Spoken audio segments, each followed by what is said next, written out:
So, and rechargeable batteries are, it says right on it, only 1.25 volts. Most are only even 1.2. I do have a weird kind of battery. It's NIZN, and they're 1.6 volts per. So it is zero point 0.1 volts stronger, but they're they're harder to find. They're not as common, and you need a special charger for them and everything. And really, bang for your buck is any type of battery pack. That thing, the other 9.6 pack I had there, even these style 9.6 nickel metal hydrides, you're just gonna get a lot more use out of them. Not to mention it's stronger because, like I said, it only runs on 6 AA batteries. That's 9 volts at its best. When you just take it out of the package, it's a full 1.5 volts. A couple minutes into your runtime, you're already below that. So it's really not worth trying to run those things the way they are. Everything of this, any toy like this should have a rechargeable pack, and it should be either lithium ion or even better, LiPo. I mean, these are 7.4 volts, but this 7.4 volts will all day hang with this 9.6. I can run this in my other truck, and I don't notice the difference between this and the 9.6 at all, even though it is less voltage. This is a 7.4 volt pack, but fully charged, it's actually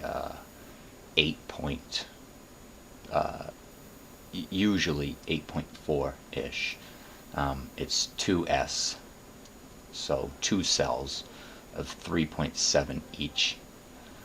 But when they're fully charged, one 3.7 cell fully charged actually doesn't stop charging until they get to 4.2 volts. So 2S, you end up with 8.4 volts at a full charge.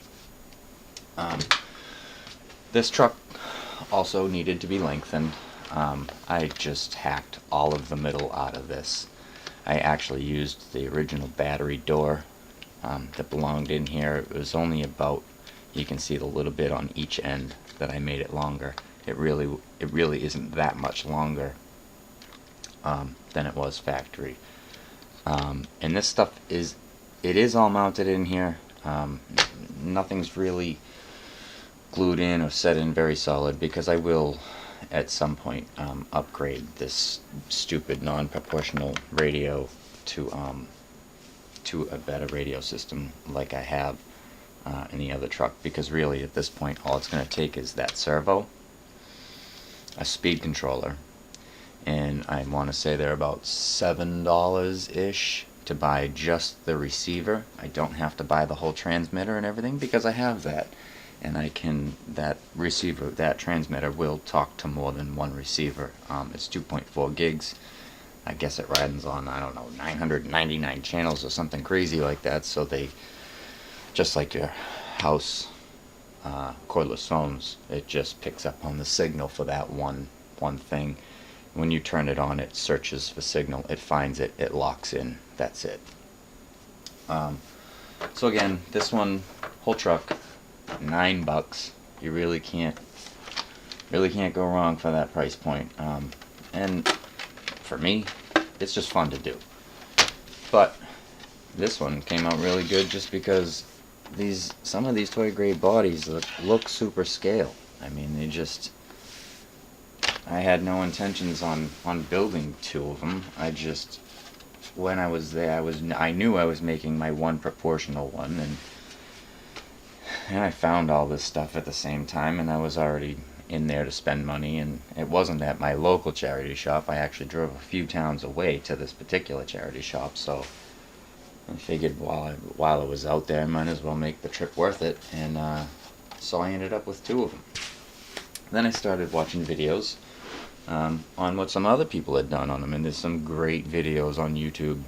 All you guys that have done these Maisto crawlers, I wish I could remember any of your names, because I would tag every single one of you in this video, because you're very informative.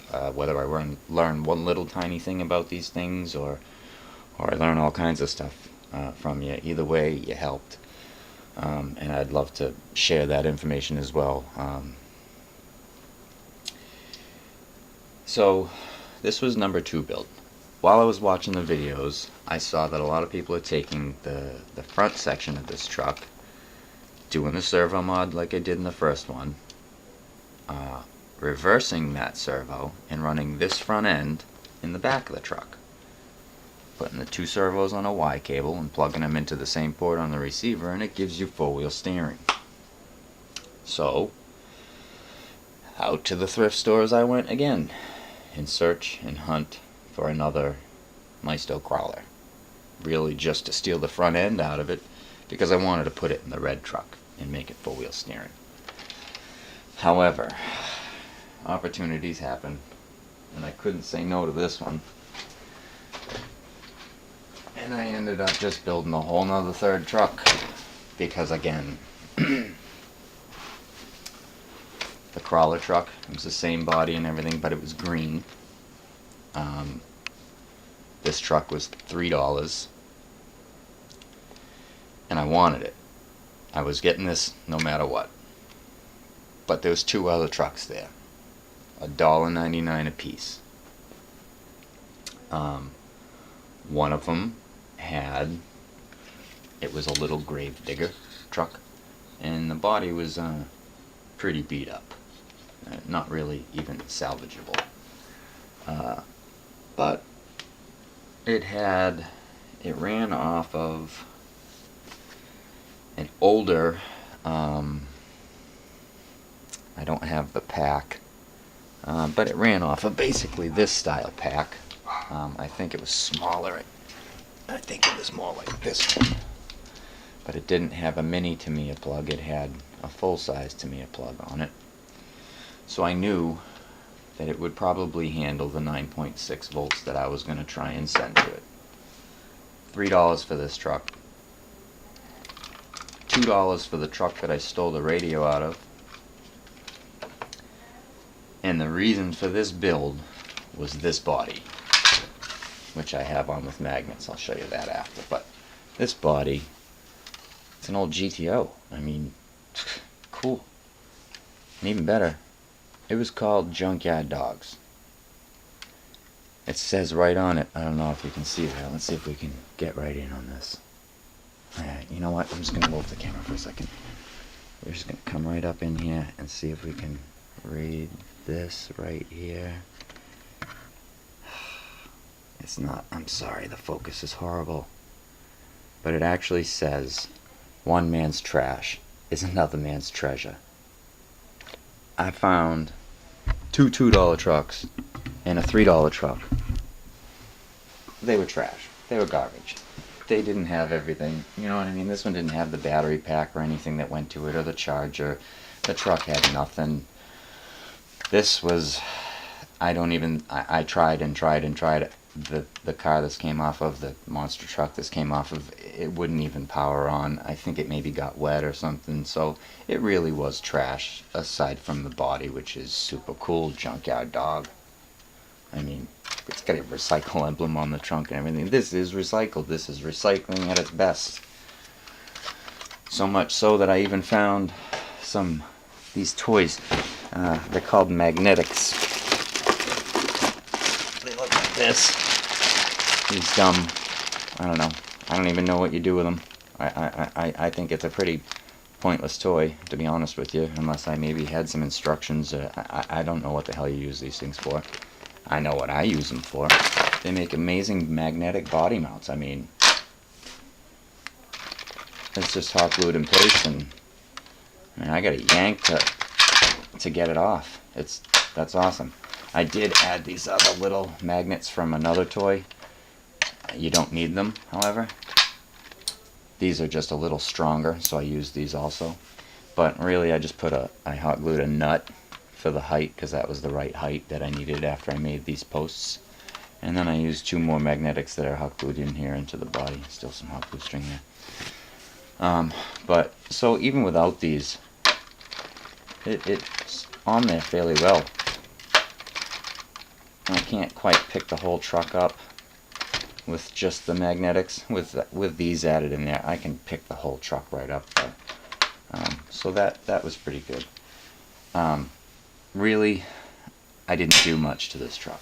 I stripped out the electronic board that was in there. I dropped another board, and it's not as nice as the thing that holds these battery packs. But I just dropped another board down in there, slid it down into the side, put a little hot glue to hold her in place, ran the wires out the sides, and hooked them up to a Dean's plug here. And then I just hot glued that Dean's plug into place. And I can take whatever, any one of my packs here. It says adapter on it. I can take any one of my little packs here, and I can just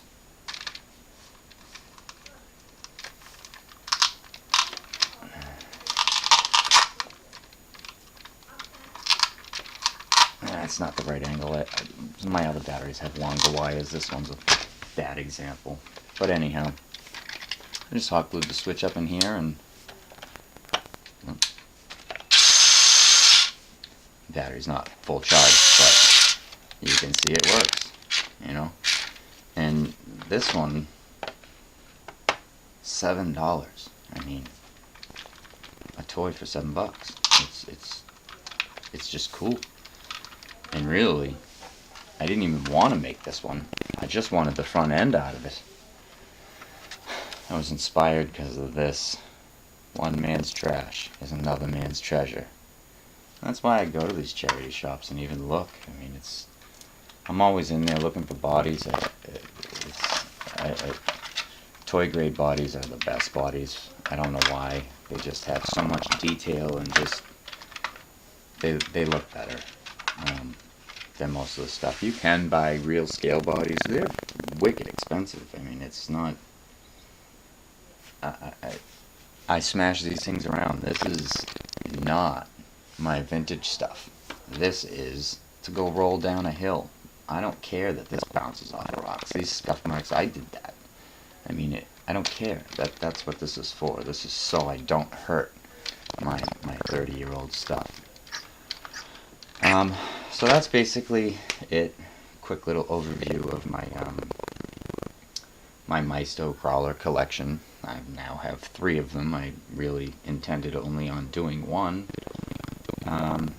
but I'm definitely gonna leave all 3 of them built just the way they are. I do hope to find at least one more, so that I can steal the front end out of it and do the 4-wheel steering on the red truck.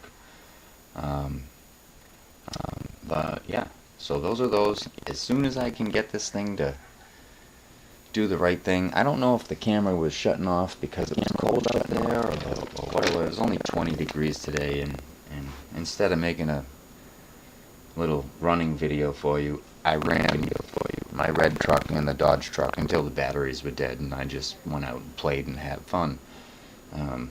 Probably would have had more fun if it wasn't 20 degrees, but it was still good fun. Sorry I can't show you that footage, but again, we'll keep trying, and I'll keep trying in the next couple days, and hopefully I can get you a good crawl video, a good trail video, or something. You know, at least of the red truck, the one that works proportionally. I do want to say though, the thing that I have found, my first complaint was the non-proportional, you know, full steer, full left, full right, all forward, all backwards. It's not desirable for rock crawling. However, I found it's kind of a challenge. It definitely adds a new aspect to rock crawling, and you have to pick your line a little better. You have to be a little more precise with your choice, because you're not going to finesse into it. You're not going to ease into it. You're going to blast into it, and it's going to give it all it's got, and it's going to either flip over, or it's going to make it over, or it's going to make it. In a way, it's I wouldn't say it's any more fun or any less fun. Every bit the same amount of fun. It's just a little bit more challenging, I don't hate it. I didn't think I would like it at all. And that's why I was okay with building this one. It was okay with building that on the Dodge because I had built. It was definitely more of a challenge to drive. Over anything, and the red one seemed to perform really well over everything I stuck it to so far. A little bit of a challenge. I kind of liked it. Anybody else done these things? Done exactly what I'm talking about? If you're looking to do one, here's a couple of ideas. And again, I guess that's the end of this one. If you like the video, please hit the like button. If you want to see some more of this stuff, maybe some of the running videos of these things, hit the subscribe button. It'll come up in your recently uploaded. I'll see you guys on the next video. I don't think the next video is going to be like this. Anything. I think the next video I have decided that